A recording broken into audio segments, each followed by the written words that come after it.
Tuhan Yesus Kristus. Shalom. Shalom. Selamat pagi Ibu Bapak. Tuhan senang melihat kesetiaan Ibu Bapak di dalam beribadah. Karena di dalam setiap ibadah-ibadah yang diselenggarakan, senantiasa kita menantikan janji Tuhan. Dan janji Tuhan dinyatakan kepada kita semua. Hanya satu yang membuat jarak janji Tuhan dan keinginan kita itu tidak tercapai atau tidak connect adalah komitmen kita. Seringkali kita hanya janji ingin melakukan kehendak Tuhan, kita hanya menginginkan kehendak Tuhan terjadi dalam hidup kita, tetapi kita kurang komitmen. Apa bedanya komitmen dengan janji? Setiap orang senantiasa hanya ingin berjanji, tetapi belum sampai kepada level komitmen. Karena ketika janji hanya sekedar di mulut tanpa diperjuangkan. Tetapi ketika kita komitmen, kita punya janji, tapi sebelum janji itu tercapai, kita akan terus berjuang sampai terrealisasi itu semuanya. Jadi bedanya komitmen dengan janji adalah janji hanya sekedar di mulut, belum sampai diperjuangkan sampai mendapatkan janji itu, ya. Jadi kita mari mulai dari masuk kepada suatu komitmen dalam hidup kita. Tanpa komitmen maka kita akan putus di tengah jalan. Nah, komitmen kita kepada Tuhan, karena janji Tuhan apa? Aku akan menyertai engkau sampai pada kesudahan. Jadi kita harus punya komitmen terus-menerus di hadapan Tuhan. Mari kita langsung saja belajar firman Tuhan. Tema firman Tuhan adalah muliakanlah Allah dengan tubuhmu. Muliakanlah Allah dengan tubuhmu. Kita buka di dalam suratan 1 Korintus pasal 6 ayat yang ke-20. 1 Korintus 6 ayat yang ke-20. Demikian firman Tuhan. Sebab kamu telah dibeli dan harganya telah lunas dibayar. Karena itu muliakanlah Allah dengan tubuhmu. Sekali lagi saya bacakan. Sebab kamu telah dibeli dan harganya telah lunas dibayar. Karena itu muliakanlah Allah dengan tubuhmu. Satu statement ataupun suatu teguran bagi jemaat di Korintus oleh Rasul Paulus ketika jemaat itu mengalami kehidupan yang tidak berkenan kepada Tuhan. Dia mengerti tentang ajaran Tuhan Yesus, dia mengerti tentang Injil, tetapi di dalam implementasi kehidupannya dia tidak mencerminkan bagaimana kehidupan itu yang sudah menjadi milik Tuhan sebagai pengikut Kristus seharusnya melakukan kehidupan. Mereka masih melakukan kehidupan hedonis, yaitu memuaskan hawa nafsunya. Mereka melakukan percabulan untuk memuaskan jasmanianya. Mereka melakukan pesta pora, makan dan minum hanya untuk menyenangkan jasmaninya. Oleh sebab itulah Rasul Paulus menegur kepada jemaat di Korintus bahwa tubuhmu, di ayat 19 katakan bahwa tubuhmu adalah bait Roh Kudus. Tidak boleh kamu cemari, tidak boleh kamu kotori. Kalau kita membaca ayat yang di atasnya, ya, kita melihat bagaimana semua makanan itu berguna. Semua halal yang kamu makan, yang kamu minum semuanya adalah halal. Tetapi persoalannya adalah apakah itu berguna dan bermanfaat. Jadi ketika kita berbicara tentang makanan dan minuman yang sedang kita hadapi dan kita senantiasa diperhadapkan di dalam kehidupan kita sehari-hari, ingatlah bahwa setiap makanan dan minuman itu adalah halal. Tetapi yang harus menjadi rambu kita adalah apakah itu berguna dan bermanfaat. Seperti contoh, kalau kita lihat kehidupan kita sehari-hari adalah seringkali kita mungkin menghakimi seseorang bahwa ini haram dan halal. Di dalam Tuhan adalah semua halal. Tetapi apakah itu berguna dan bermanfaat? Itu yang harus menjadi ukuran kita. Suatu contoh yang sederhana. Saya tidak pernah ketika diperhadapkan dengan orang, ketika saya pernah berbincang-bincang dengan teman-teman saya adalah perokok berat semua. Dan saya juga waktu SMP, SMA saya perokok. Tetapi ketika saya percaya Tuhan, saya diperhadapkan dengan suatu persoalan bagaimana saya ingin berhenti merokok. Sulitnya luar biasa. Ketika ada seorang pendeta ataupun pengerja gereja bertanya, ayo kamu harus berhenti rokok, kamu kan sudah melayani. Betul, tapi aku untuk berhenti itu susah. Lalu pendeta ini selalu katakan, merokok itu berdosa loh. Saya katakan, di mana ayatnya dilarang merokok? Saya tanya gitu. Lalu orang ini, nggak ada ayatnya. Tubuh kita adalah bait Roh Kudus. Amin, saya setuju. Sehingga apa? Jangan kita menghakimi sesuatu yang tidak tertulis di dalam Alkitab. Merokok, kalau kita berdasarkan Alkitab, adalah hal adiofora. Artinya apa? Sesuatu yang masuk di dalam ranah abu-abu, hitam tidak, putih tidak. Jadi tengah-tengah perlu ada penafsiran. Banyak hal di dalam Alkitab itu yang masuk ranah adiofora, yaitu masuk di dalam tengah-tengah, enggak hitam, enggak putih, abu-abu. Itulah pentingnya kita belajar tentang etika Kristen. Bagaimana kita memandang sesuatu itu di dalam terang firman Tuhan, dan dalam etika kehidupan kita itu diterangi di dalam hukum kasih. Ketika di pertanyaan itu, mana ayatnya? Tidak ada. Tetapi marilah ketika kita diperhadapkan dengan masalah itu, kayak masalah rokok, adalah kembali kepada Alkitab.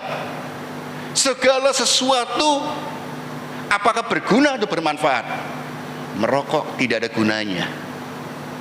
Apakah ada suatu penelitian yang mengatakan bahwa merokok itu membuat tubuh kita semakin sehat dan kuat? Tidak ada. Justru kantong jebol. Berapa sehari itu kalau orang itu merokok sehari itu 1 bungkus. 1 bungkus itu harganya berapa? Kalikan 1 bulan. Lebih baik uang itu digunakan untuk apa? Untuk hal yang bermanfaat, jajan anak. Tidak ada manfaat bagi tubuh kita. Justru semakin kalau kita sadar bahwa tubuh kita adalah bait Roh Kudus, ketika kita memuji Tuhan, apakah kita bisa memuji Tuhan? Tidak. Sehingga kita tidak boleh menghakimi masalah dosa, kecuali Alkitab katakan jangan membunuh, itu dosa. Jangan mencuri, itu dosa. Karena Alkitab katakan dengan jelas jangan. Tetapi Alkitab tidak mencatat tentang hal merokok. Tetapi mari kita belajar bahwa tubuh kita semua apakah berguna atau bermanfaat. Kalau kita mau kita berhadapan dengan masalah juga, kalau kita berhadapkan dengan kopi. Di sini siapa yang suka kopi? Suka kopi. Menurut penelitian, kopi itu banyak mengandung juga dapat membuat tubuh kita semangat jika minumnya sesuai dengan takaran. Pagi hari 1 dan gulanya kurangi. Kebanyakan minum kopi itu kopinya 1 sendok, gulanya 2 sendok. Lama-lama jadi diabetes. Betul? Kalau minum kopi sebenarnya kalau kita mau minum kopi itu kopi pahit sebenarnya. Itu membuat kita tuh semangat, ada sesuatu yang membuat kita gairah. Tetapi kita seringkali minum kopi itu sehari seperti minum obat, pagi, siang, malam. Sesuatu yang sebenarnya itu halal, tetapi ketika minumnya 1 hari itu hanya 1 cangkir di pagi hari itu berguna bagi kita. Tapi ketika kita minumnya melebihi, maka dikatakan tidak berguna, malah merusak tubuh kita. Sebentar lagi ada Piala Dunia November. Tontonan itu bisa menyegarkan kita. Tapi ketika tontonan itu ada berlaku sampai begadang tengah malam sampai pagi hari, apakah itu bermanfaat? Tidak. Jadi ukuran kita adalah berguna tidak bagi tubuh kita, bermanfaat atau tidak bagi tubuh kita. Inilah yang menjadi teguran Rasul Paulus kepada jemaat di Korintus, bahwa semua halal tetapi berguna atau bermanfaat, itu yang menjadi ukuran. Oleh karena itulah Paulus katakan bahwa tubuh kita di ayat 20 katakan sebab kamu telah dibeli dan harganya telah lunas dibayar. Karena itu muliakanlah Allah dengan tubuhmu. Kita yang harusnya masuk di dalam dosa, oleh karena korban Yesus di kayu salib, kita sudah menjadi milik Tuhan. Posisi kita sudah dibalikkan dari orang yang dikutuk, orang yang selalu dihukum, dan apapun perbuatan kita, ketaatan kita tidak akan mempengaruhi.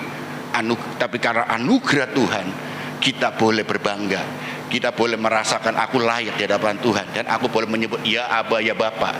Karena apa? Lewat korban Yesus di kayu salib. Oleh sebab itulah tubuh kita menjadi milik Tuhan. Kita telah ditebus dengan darah Yesus.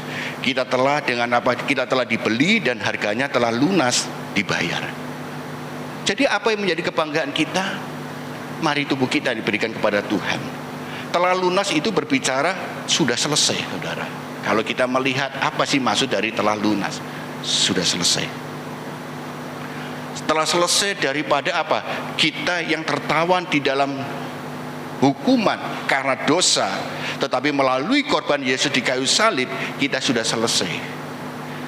Kita sudah tidak terikat lagi di dalam kutuk dosa, kita tidak lagi terikat di dalam hukuman maut, tetapi karena korban Yesus kita dibeli, maka sudah selesai.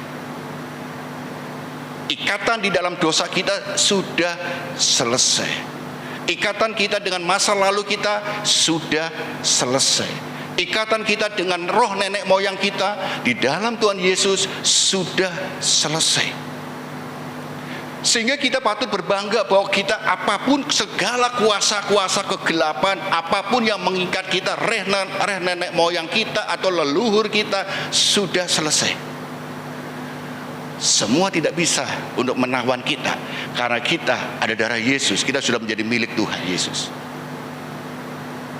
Ini yang harus kebanggaan kita dan harus kita sadari bahwa kita ini adalah berharga di mata Tuhan. Kita ini sudah menjadi miliknya Tuhan. Maka kita sudah selesai. Karena Yesus di kayu salib telah menyelesaikan semua ikatan-ikatan kita. Dan maksud yang kedua dari telah lunas adalah penebusan dari perbudakan. Saudara, kalau kita berbicara penebusan dalam perbudakan, pada masa lalu perbudakan itu sesuatu yang sah. Walaupun itu pelanggaran hak asasi manusia, tetapi itu legal. Sehingga seorang saudagar, seorang yang kaya raya, seorang pejabat bisa memiliki budak itu bahkan sampai ribuan orang. Dan ketika seorang budak itu melanggar ataupun melarikan diri, maka seorang budak itu berhak untuk dihukum mati oleh tuannya, tanpa ada tuntutan hukum dari pemerintah kekaisaran. Karena apa? Seorang budak tidak punya harga diri lagi. Seorang budak sudah tidak punya harga, maka dia boleh diperlakukan dengan apapun oleh juragannya. Seseorang untuk menjadi seorang budak itu karena ada beberapa hal. Yang pertama bisa karena kalah perang. Suatu bangsa terjadi peperangan dan bangsa itu kalah, maka bangsa itu menjadi tawanan oleh bangsa yang menang. Sehingga di dalam perbudakan itu banyak budak-budak yang pandai-pandai, baik itu seorang tabib, baik itu seorang sekretaris, baik itu berpendidikan tinggi, tapi mereka juga menjadi seorang budak. Karena apa? Hasil dari tawanan perang. Nah, karena mereka berpendidikan, karena mereka punya keahlian, maka mereka tidak ditempatkan sebagai budak kasaran. Mereka bisa diberlakukan dengan budak yang terintelektual. Mereka menjadi seorang tabib, menjadi tabib keluarga. Dia adalah seorang sekretaris, maka dia menjadi budak di dalam keahlian sebagai sekretaris administrasi di dalam rumah saudagar itu. Dia adalah seorang yang memiliki intelektual atau keahlian apapun, dia memiliki posisi yang berbeda. Itu karena kalah perang. Kedua, karena apa? Jual beli. Pada masa itu hal yang wajar, ada pasar budak di mana orang diperjualbelikan. Itu hal yang wajar, sehingga mereka dilihat dari kekuatannya dan mereka akan dipekerjakan secara kasaran. Yang ketiga, karena utang piutang. Seseorang akan menjadi budak ketika dia terjerat di dalam utang piutang, sehingga ketika orang tersebut tidak sanggup untuk membayar, maka dia harus ditawan sebagai budak. Untuk bisa memerdekakannya, bagaimana? Saudaranya yang harus menebus dan membeli. Dan kita, Rasul Paulus katakan kita ini adalah yang dulunya adalah budak dosa, yang apapun kita tidak punya hak apapun, yang kita kerjakan hanya taat, kita seperti sudah berserah, tidak bisa kita dimerdekakan. Dengan cara apapun kita taat, sebagaimana apapun tidak akan bisa. Tetapi oleh anugerah Tuhan, darah Yesus di kayu salib, kita diselamatkan dan dimerdekakan, sehingga telah lunas dibayar.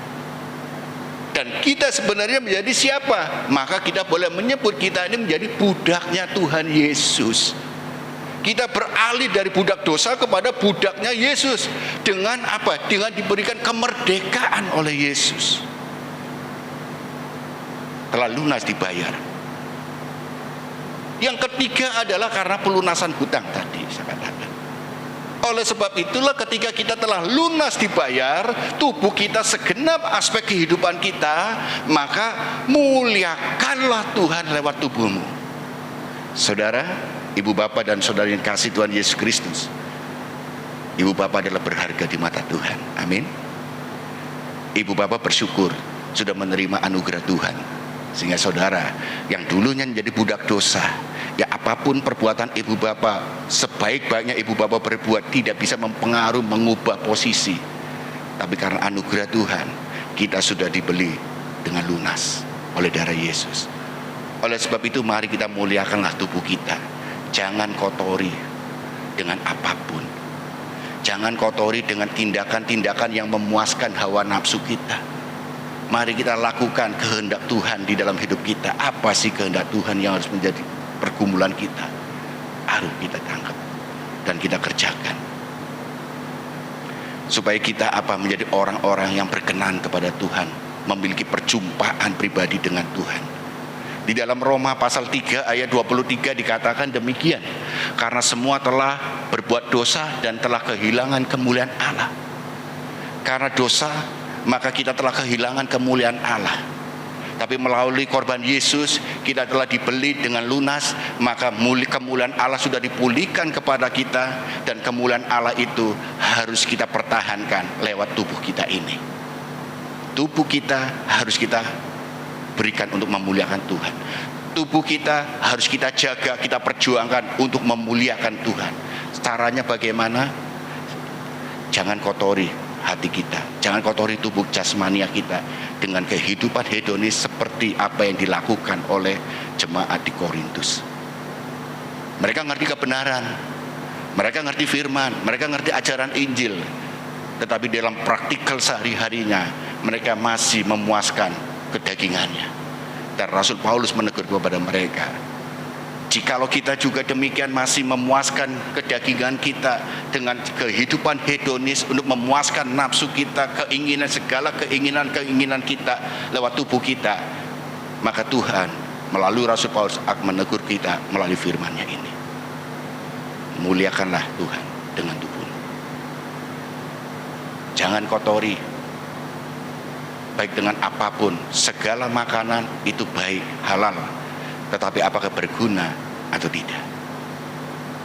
Ibu bapak boleh makan daging, silakan, banyak. Tetapi ketika kita terlalu banyak makan daging, darah tinggi saudara, maka segala sesuatu cukup.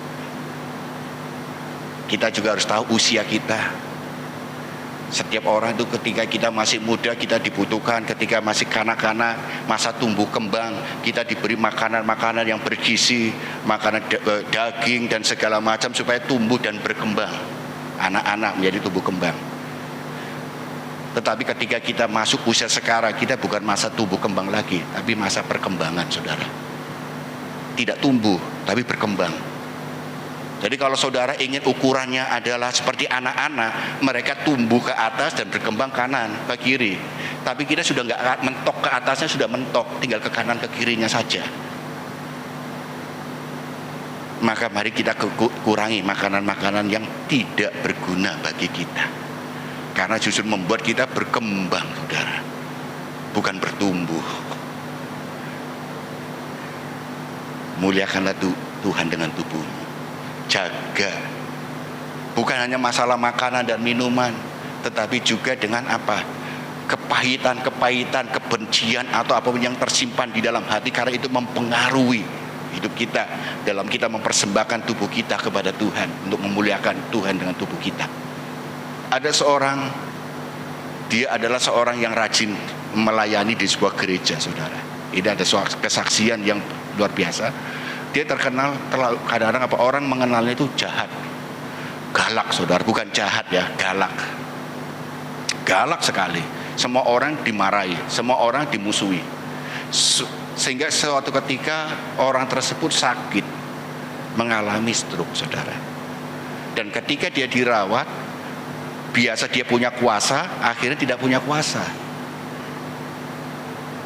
Setelah dirawat, apa yang terjadi? Ketika dia dirawat di pulang dari rumah sakit, dia ketok-ketokan. Ketika ada orang lewat atau kunjungi, awas, dalam nama Yesus, ditengkingi. Ada orang tinggi besar, ketok-ketokan semua, saudara. Setan segala macam ketok-ketok orang. Jadi kalau ada orang datang besok itu dicurigai, dalam nama Yesus, keluar, pergi, gitu kan, semua. Jadi semua. Dari situlah kita belajar. Ketika hati kita senantiasa dikotori dengan segala sesuatu yang tidak benar di hadapan Tuhan, yang tidak berkenan, itu akan berdampak kepada kita suatu saat nanti. Suatu contoh sederhana, ibu bapak sering kita mendengar orang latah, ya, orang latah. Kalau orang latah itu kebanyakan usia sudah tua. Orang udah tua maka masuk pada usia latah. Nah, ketika dia senantiasa mengucap syukur, darah Yesus. Ketika dia tua, dia selalu nanti apa? Darah Yesus. Ketika di dalam alam tidak sadarnya, dia akan selalu menyebut darah Yesus. Tapi ketika mudanya selalu sumpah serapah, kebun binatang dikeluarkan semua, di dalam kondisi alam tidak sadar, ketika dia kondisi ini, yang keluar adalah kebun binatangnya. Oleh karena itu, mari kita latih diri kita. Jangan kotori atau tersimpan di hati kita sesuatu yang kotor. Karena itu nanti berdampaknya nanti akan datang. Ketika kita memuji Tuhan, kita melatih diri kita tentang iman yang luar biasa, iman yang teguh, iman yang kuat, maka ketika kita mengalami situasi kondisi yang tidak baik dalam kesehatan suatu saat nanti, itu akan berdampak. Bagaimana kualitas iman dia yang telah pupuk, kualitas iman dia yang sudah dia perjuangkan, itu akan berdampak suatu saat nanti. Jadi jangan lihatnya sekarang. Apa yang kita perjuangkan sekarang, nanti baru kita lihat hasilnya. Apa yang kita tabur sekarang, kita akan tuai nanti. Jika kita menabur daging, maka kita akan menuai kedagingan. Jika kita menabur dalam roh, maka kita akan menuai dalam roh. Apa yang kita tabur, maka itu yang akan kita tuai. Jika hatimu dikotori dengan sesuatu yang kedagingan, itu yang akan kau tuai. Jadi ibu bapak, mari kita mulai belajar muliakan Tuhan dengan tubuh kita, jaga hidup kita ini. Karena dosa itu apa sih sebenarnya? Dosa itu adalah masalah besar manusia. Itu terputus hubungan dengan Allah. Ketika ibu bapak kita semua sebelum dipulihkan melalui relasi korban Yesus di kayu salib, kita ini terputus. Perbuatan baik apapun yang kita kerjakan, ketaatan apapun yang kita kerjakan, sia-sia. Karena apa? Kita ini tidak bisa melakukan apa-apa. Hanya melalui korban Yesus yang bisa mendapatkan kita. Ini yang menjadi masalah. Terputus hubungan dengan Allah, hilang kemuliaan Allah, dan rusaknya gambar dan rupa Allah. Itulah akibat dosa.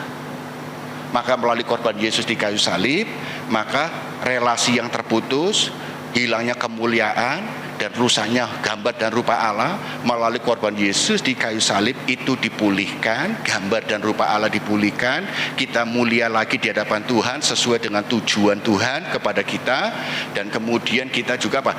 Ada suatu connecting kembali, relationship yang bagus dengan Tuhan, sehingga kita tidak perlu ketika kita berdoa minta orang doakan kita, tetapi mari kita langsung kepada Tuhan, kita boleh berdoa memohon suatu hubungan relasi yang intim pribadi.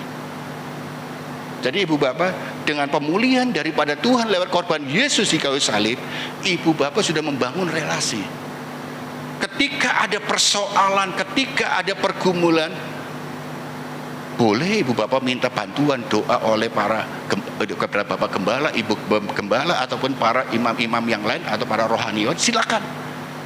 Tetapi alangkah indahnya adalah ketika kita membangun hubungan sendiri, berdoa secara pribadi dengan Tuhan. Karena apa? Relasi yang terputus karena dosa itu sudah disambung kembali. Sehingga daripada kita doakan orang lain, mendingan kita langsung. Kalau saudara minta berkat, jangan minta orang lain, langsung pada sumbernya. Kalau kepada sumbernya enak.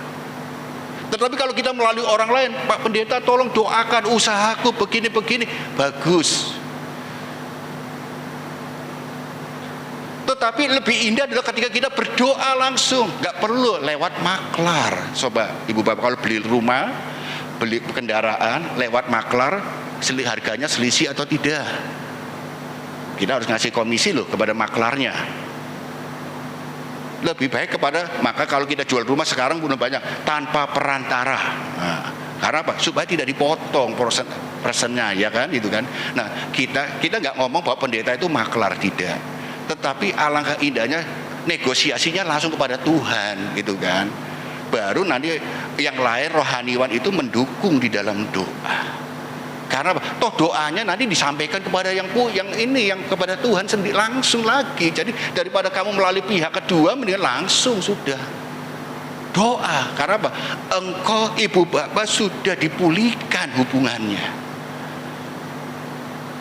sudah dipulihkan. Tetapi memang lebih daripada kita tidak bergumul, daripada kita cari ke orang lain, cerita ke yang tidak benar, maka kita cerita dan minta dukungan dari Bapak Rohani supaya diarahkan kepada cara yang benar. Kalau kita cak kepada orang yang tidak benar, maka diarahkan, itu dukun pintar itu, orang pintar itu. Nah, diarahkan tidak tepat. Tapi kalau kita ke rohaniwan, Bapak Gembala, pasti akan diarahkan, kamu berdoa sama Tuhan dan didoakan di dalam nama Tuhan Yesus Kristus. Amin. Tetapi alangkah indahnya kamu daripada lewat orang lain, toh doanya kepada Tuhan Yesus, kepada Tuhan Yesus juga. Di dalam nama Tuhan Yesus Kristus, amin, sama. Nah, ini yang harus menjadi pemikiran kita dan perenungan kita. Muliakan kita dengan tubuhmu. Nah, di dalam Roma pasal 3 ayat 24 dikatakan demikian. Dan oleh kasih karunia telah dibenarkan dengan cuma-cuma karena penebusan dalam Kristus Yesus. Karena melalui korban Yesus, ya kan, oleh kasih karunia kita dibenarkan dengan cuma-cuma. Gak perlu kita memberikan banyak hal. Beda ketika kita pada masa gereja Katolik menjadi gereja negara. Bagaimana orang itu negara, gereja Katolik itu, gereja itu menjual surat utang, surat penebusan dosa dengan membayar berapa sekian uang, ya kan, kemudian dia diberikan surat pengampunan dosa dan dia dipulihkan. Ataupun dengan ada yang mengajarkan, udah kamu jual hartamu semuanya, nanti kamu masuk surga. Tidak, karena kita sudah dibeli dengan darah Yesus, dan kita sudah, kalau kita firman Tuhan katakan, dan oleh kasih karunia ini, anugerah Tuhan ini telah dibenarkan dengan cuma-cuma karena penebusan Yesus Kristus. Maka kita bangga di dalam Tuhan, tidak ada diskriminatif. Keselamatan universal, tidak berbicara kelompok-kelompok tertentu. Keselamatan tidak berbicara status sosial. Keselamatan tidak berbicara tentang bangsa dan bangsa yang lain. Tapi keselamatan adalah kasih karunia kepada siapapun yang merespon panggilan Tuhan. Itulah definisi daripada gereja, dipanggil. Jadi ibu bapak, Tuhan memanggil kita dari cara hidup kita yang lama, dari dosa menuju terangnya yang ajaib. Itulah gereja. Jikalau ibu bapak sadar bahwa diri kita sudah dipanggil dari gelap menuju yang terang, maka ibu bapak adalah gereja dalam arti secara apa? Secara organis, secara pribadi, personal. Tetapi dalam gereja secara komunitas, gereja ini adalah seperti bangunan ini, kita berkumpul satu lebih dari satu, itulah gereja. Tapi ketika kita pribadi kita, bahwa tubuh kita adalah bait Roh Kudus, maka itulah pribadi kita adalah gereja. Karena kita sudah dipanggil, sudah ditebus dari gelap menuju pada terang yang ajaib ini. Ibu bapak adalah terang, ibu bapak adalah bait Roh Kudus, maka ibu bapak adalah gereja. Lalu kita lihat di dalam Roma pasal 12 ayat 1 dan 2 dikatakan demikian. Roma 12 ayat 1 dan 2. Saya akan bacakan ayat yang pertama. Karena itu saudara-saudara, demi kemurahan Allah, aku menasihatkan kamu supaya kamu mempersembahkan tubuhmu sebagai persembahan yang hidup, yang kudus dan yang berkenan kepada Allah. Itu adalah ibadahmu yang sejati. Ketika kita sudah dibeli lunas oleh Tuhan dan kita dituntut untuk memuliakan Tuhan lewat tubuh kita, maka kita harus mempersembahkan. Yaitu apa? Tubuh kita sebagai ibadah yang sejati. Persembahkan tubuhmu yang hidup. Nah, kalau kita lihat gambar ini, kalau kita lihat ya, tadi kalau kita lihat tentang diri kita ini, tentang kasih, persembahkan, kembali ke tadi, ya, persembahan diri kita. Ini adalah bagaimana kita mempersembahkan ibadah yang sejati kepada Tuhan, yaitu mempersembahkan tubuh yang sudah ditebus, tubuh yang sudah dibeli, tubuh yang sudah dibayar lunas, maka sudah menjadi milik Tuhan. Maka kita harus persembahkan, kita muliakan Tuhan lewat tubuh kita sebagai ibadah yang sejati. Ibadah yang sejati adalah mempersembahkan tubuh. Kita ini sudah dibeli, maka milik Tuhan. Apa yang menjadi kebanggaan kita? Jangan kotori, karena kita adalah tubuh kita bait Roh Kudus. Nah, persembahkan tubuh yang bagaimana? Yang hidup, saudara. Oleh karena itulah ketika kita ingin mempersembahkan ibadah yang sejati, yang sungguh-sungguh, ketika kita masih hidup, ketika kita sudah mati, tidak bisa apapun. Ketika kita sudah mati, orang yang meninggal tidak bisa diupacara, disucikan kembali, tidak bisa. Keselamatan, penyucian ketika dia masih hidup. Tapi ketika sudah meninggal, apapun usaha manusia sia-sia. Tidak ada penginjilan orang mati. Orang yang sudah mati, sudah. Oleh karena itu, mari selagi kita masih hidup, mari kita persembahkan hidup kita ini. Lalu bagaimana, Pak? Saya ini kan, maaf, saya itu orang disabilitas, ada cacat. Apa yang Tuhan masih percayakan kepada kita, itu yang harus kita muliakan. Kita nggak punya, maaf, ada orang nggak punya mata, matanya tidak, penglihatan kurang bagus, ya jangan gunakan mata. Kita masih punya tangan yang kuat, kaki yang kuat, mulut yang kuat. Kita bisa berdoa untuk jiwa-jiwa. Kita bisa besuk, kita bisa lakukan segala sesuatu. Muliakan Tuhan, jangan kotori. Apa yang melekat tubuh kita, apa yang masih hidup, itu yang kita gunakan untuk memuliakan Tuhan. Apa yang ada dalam tubuh kita yang masih hidup, muliakanlah Dia dengan Tuhan. Hidup kudus. Apa yang masih hidup ini mari kita jaga kekudusan, kita perjuangkan. Kekudusan itu perlu kita perjuangkan, saudara. Ketika kita diselamatkan oleh Tuhan lewat korban Yesus kayu salib, kita sudah dipulihkan. Tugas kita bagaimana kita mempertahankan itu. Mempertahankan, memperjuangkan kekudusan gambar dan rupa Allah yang telah dipulihkan lewat korban Yesus Kristus. Itu yang menjadi tugas kita. Oleh karena itulah di dalam Galatia katakan, kerjakanlah keselamatanmu. Kita harus mengerjakan keselamatan kita.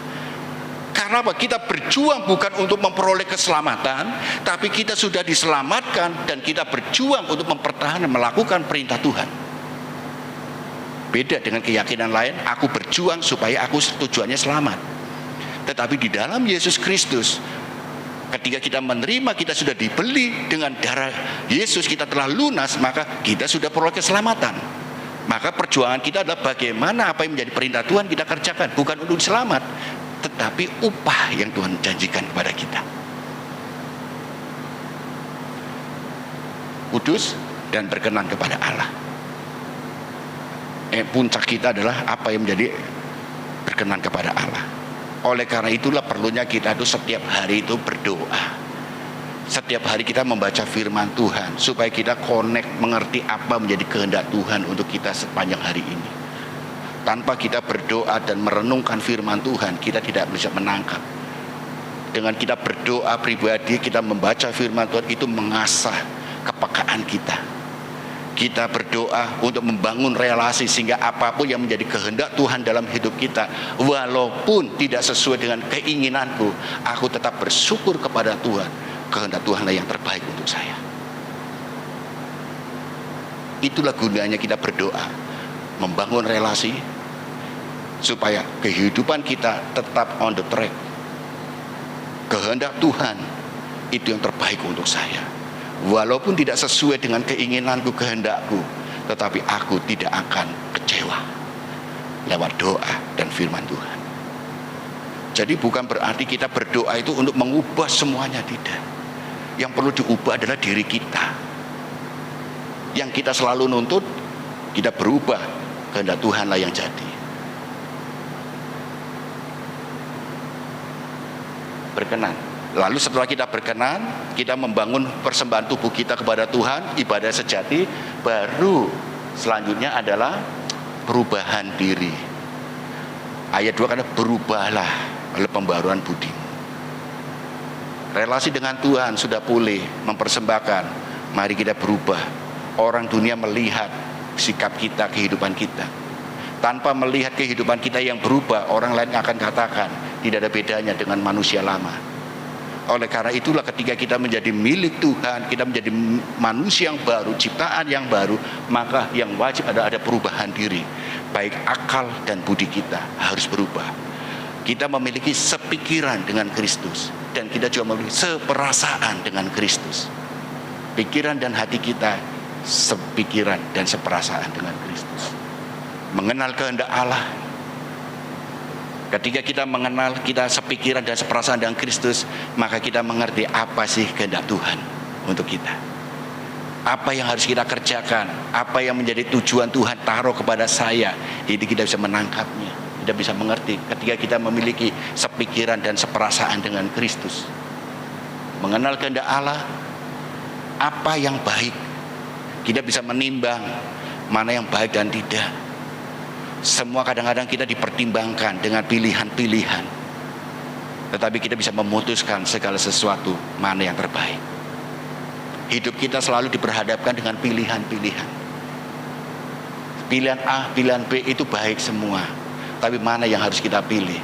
Itu kalau kita belajar seperasaan dan sepikiran dengan Kristus, mengerti kehendak Tuhan, maka kita bisa mengambil keputusan, menentukan pilihan dengan tepat. Karena itu yang terbaik menurut kehendak Tuhan. Berkenan kepada Allah.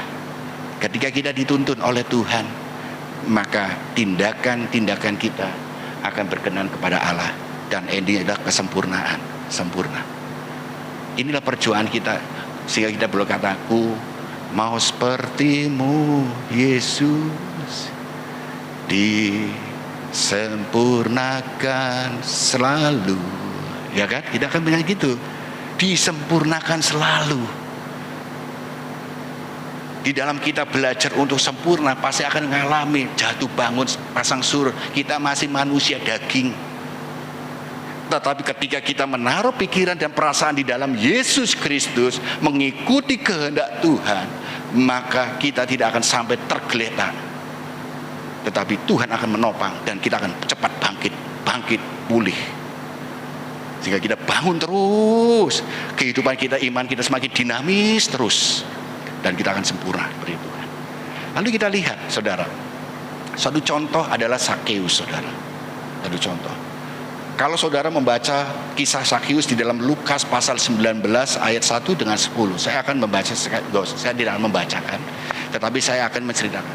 Sakeus ini adalah seorang pemungut cukai. Seorang pemungut cukai adalah orang yang kaya, punya anak buah, dan tetapi kehidupannya kering, kebanyakan. Kenapa? Pemungut cukai adalah orang Israel, orang Yahudi, dan orang yang dipungut cukainya itu ada pajaknya adalah saudara-saudara sebangsanya. Sehingga dia walaupun punya harta yang banyak, punya anak buah, tetapi kehidupannya merasakan kering, dimusuhi oleh saudara-saudaranya. Karena apa? Bagi orang-orang Israel, Yahudi, seorang pemungut cukai itu apa? Pengkhianat bangsa, karena dia itu menarik pajak itu dari saudara-saudaranya. Sehingga dia tidak di dalam kalangan masyarakat dimusuhi, dibenci. Tetapi di kalangan pemerintah, dia adalah orang sebagai kaki tangannya, antek-anteknya, yang mengumpulkan uang untuk disetorkan. Dan pemungut cukai Sakeus ini adalah kepala, saudara, punya anak buah. Tetapi ada hal yang menarik kalau kita membaca kisahnya Sakeus ini. Sakeus adalah orang yang menurut saya ya, Menurut saya dia adalah orang yang berintegritas, saudara. Artinya apa? Dia memiliki, walaupun dia seorang pemungut cukai, secara umum dia adalah orang yang menarik cukai dan kadang-kadang melebihi dari batasnya, tetapi Sakeus tidak, bukan tipe orang seperti itu.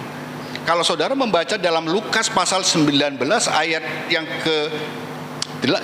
ke-8 dikatakan demikian. Lukas 19 ayat yang ke-8. Tetapi Sakeus berdiri dan berkata kepada Tuhan, Tuhan, setengah dari milikku akan kuberikan kepada orang miskin, dan sekiranya ada sesuatu yang kuperas dari seseorang, akan kukembalikan 4 kali lipat. Ada statement dari Sakeus ketika dia berjumpa dengan Tuhan. Kalau saudara membaca ayat yang ke-6, ya kan, di situ katakan Sakeus itu berjumpa dengan Yesus, mengalami pemulihan, ya, hubungan relasi dengan Tuhan lebih baik lagi. Kemudian di ayat yang ke-8 dia katakan, setengah harta milikku akan aku kembalikan, aku berikan pada orang miskin. Dan jika ada orang yang kuperas, akan aku ganti 4 kali lipat. Saudara, bayangkan, orang Sakeus itu berani mengatakan demikian di hadapan Tuhan. Hartanya dia, separuhnya langsung diserahkan pada orang miskin, kembalikan. Dan dia katakan, jika ada orang yang kuperas, aku kembalikan. Bukan hanya 1 kali tambah 1 kali 1, tetapi 4 kali. 1 kali aja uangnya habis, apalagi 4 kali. Dia berani mengatakan demikian, maka saya berani mengatakan dia adalah orang berintegritas. Walaupun dia terus bertugas sebagai pemungut cukai, tetapi dia bukan orang yang suka memeras. Dia adalah korban dari pekerjaannya sebagai pemungut cukai. Dia korban karena status sosial di tengah-tengah masyarakat. Oleh sebab itu, ibu bapa dan saudara dikasih Tuhan Yesus Kristus, ketika mengalami perjumpaan dengan Kristus, Sakeus berubah. Hartanya bukan segala-galanya, jabatannya bukan segala-galanya, tetapi dia memuliakan Tuhan lewat tubuhnya. Separuh hartaku aku berikan. Karena bagi dia ketika dia berjumpa dengan Tuhan Yesus, harta bukan segala-galanya. Oleh karena itu di dalam Matius pasal 6 ayat 20 ya sampai 21 dikatakan demikian. Tetapi kumpulkanlah bagimu harta di surga. Di surga ngengat dan karat tidak merusakkannya, dan pencuri tidak membongkar serta mencurinya. Karena di mana hartamu berada, di situ juga hatimu berada. Orang yang mengalami perjumpaan dengan Kristus maka mempersembahkan tubuhnya kepada Tuhan. Karena Tuhan tidak menuntut hartamu, Tuhan menuntut persembahan tubuhmu. Tubuh yang hidup, tubuh yang kudus, tubuh yang berkenan kepada Tuhan. Harta bagi Tuhan itu enggak seberapa, tetapi mungkin bagi kita harta itu adalah segalanya. Karena di mana hartamu berada, di situ juga hatimu berada. Harta adalah titipan Tuhan, kepercayaan Tuhan untuk kita. Mari kita gunakan harta itu untuk apa? Untuk memuliakan Tuhan. Tuhan bukan menuntut hartamu, tapi yang dituntut adalah tubuh kita. Tetapi harta bisa merusak tubuh kita. Kita punya harta, kita harus memelihara tubuh kita. Kita bisa perawatan tubuh, saudara ya, bisa perawatan. Maka kadang-kadang saya tanya, ngobrol-ngobrol sama teman, kamu mau apa? Sekarang itu dengan punya uang itu bisa bisa semuanya. Orang yang sudah usia lanjut, sudah mulai kita lihat pipi kita ini mulai kerut-kerut, itu kita punya uang, kita ke dokter kecantikan itu bisa dipoles, saudara. Tanam benang, tarik sana, tarik sini, kenceng lagi ya. Kebetulan saya punya teman itu juga ada klinik kecantikan, beberapa teman. Saya tanya, berapa tanam benang biayanya? Tergantung berapa yang ditanam, dikatakan. Berapa tahun yang lalu saya tanya, 1 kali jahit berapa 1 tanam? Sekali tanam itu sekitar 300 ribuan 1 tanam. Lalu orang nanamnya bagaimana? Ya biasa ditarik itu bisa 5-10 jahitan gitu. Jadi ditarik sini, tarik sini. Terus harganya juga tergantung benangnya. Karena kalau benang jagung lebih mahal mungkin ya. Benar, mungkin ibu-ibu lebih paham lah kalau hal ini gitu kan. Ini kadang saya diskusi dengan betulan banyak teman-teman yang dulu bantu di poliklinik GPPS ya kan. Sekarang mereka ngambil spesialis kulit, ada spesialis jantung, spesialis segala macam. Sehingga kita kadang diskusi-diskusi, kumpul-kumpul dengan mereka. Dia cerita segala macam. Nah, saudara, tetapi yang sebenarnya adalah kecantikan yang sesungguhnya apa? Kecantikan yang dari lahir, dari batin kita, inner beauty kita. Jadi mari kalau ketika hati kita persembahkan kepada Tuhan, maka akan muncul kecantikan batiniah yang keluar, saudara. Itu kecantikan sesungguhnya. Coba sekarang kita jujur aja. Ada untungnya pandemi ini, semua pakai masker. Saya memperhatikan istriku, tak perhatikan. Kamu pakai masker, dengan adanya masker enak ya. Loh kenapa? Bahkan sampai lipstik sudah kedaluarsa, saudara. Ayo ibu-ibu ya, sampai lipstiknya kedaluarsa, bedaknya. Karena apa? Kamu pakai bedak sampai lipstik nggak ada bedanya kan, ditutupi masker kok. Sampai gitu dari saya, sampai istri saya, kok aku tak beli lipstik? Ya beli loh, kamu lipstiknya habis ya. Lihat coba di meja kan ada lipstik. Loh itu lipstik kedaluarsa. Nah, saudara. Jadi kalau kita lihat ya, kecantikan sesungguhnya itu dari mana? Dari hati kita. Saudara nggak punya materi harus yang untuk cantik, nggak perlu mahal. Tapi ketika saudara memiliki inner beauty, kecantikan yang dari dalam hati kita memancar, itu kecantikan yang sesungguhnya. Lipstikan, bedakan bagus untuk kita ini, namanya kita tampil, itu boleh. Tetapi jika kamu pakai lipstik, pakai bedak, tetapi kita itu hatinya penuh kebencian, mukanya nggak senyum, sama aja saudara, mencucu, kan itu, nggak percuma.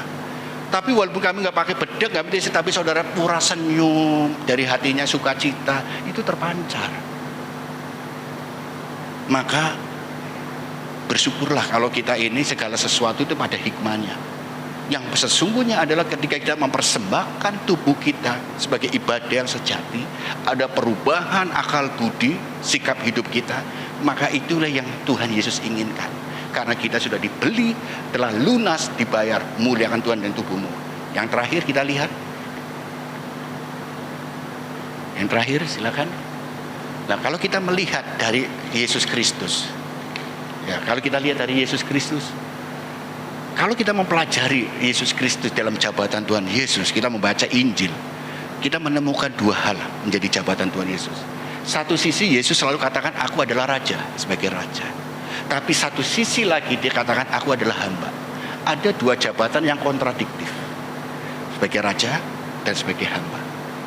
Ketika Yesus datang ke dunia, aku adalah hamba, dia melayani. Siapa yang terbesar? Melayani. Yesus datang untuk melayani, untuk menyelamatkan kita. Dia raja orang Yahudi yang sedang dinanti-nantikan oleh orang Yahudi. Karena apa? Juru selamat Mesias adalah keturunan raja, Raja Daud. Maka Yesus kata, akulah raja. Ini yang dinanti-nantikan oleh orang-orang Yahudi, raja. Tapi dia tidak melakukan tugasnya, dia adalah hamba. Oleh sebab itu kalau kita sebagai murid Tuhan, sebagai pelayan Tuhan, sebagai pengikut Kristus, maka seharusnya kita memiliki dua ini menjadi kehidupan kita. Mental raja, hati hamba. Saudara sudah menjadi milik Tuhan. Saudara sudah ditebus, telah lunas dibayar. Maka saudara itu bukan orang yang dibelenggu oleh dosa, ditawan oleh, dibudak oleh dosa. Saudara adalah orang merdeka. Saudara adalah ahli waris Tuhan. Saudara adalah orang yang mulia. Saudara adalah orang yang diberi kuasa. Maka milikilah mental raja. Jangan minder. Kalau suruh melayani Tuhan, siap. Jangan minder. Berjumpa dengan orang lain, siap. Karena saudara adalah raja. Hamba, seorang hamba taat dan setia, melayani. Tuhan Yesus datang untuk melayani, bukan dilayani. Ibu bapak, hati seorang hamba adalah jangan kita pengen dilayani, tapi melayani. Layanilah satu dengan yang lain, saling melayani, sehingga tidak ada merasa lebih tinggi atau lebih rendah, tapi yang tinggi menurunkan derajat, menurunkan egonya, ketinggiannya, yang rendah menaikkan kerendahannya, sehingga terjadilah titik temu di tengah. Tidak ada yang lebih tinggi dan tidak ada yang lebih rendah, tetapi saling mengatrol di tengah-tengah. Itulah kata saling. Saling melayani. Milikilah hati hamba dan milikilah mental raja. Kuasa kegelapan pergi dengan keyakinan, karena Tuhan memberikan kuasa kepada ibu bapa.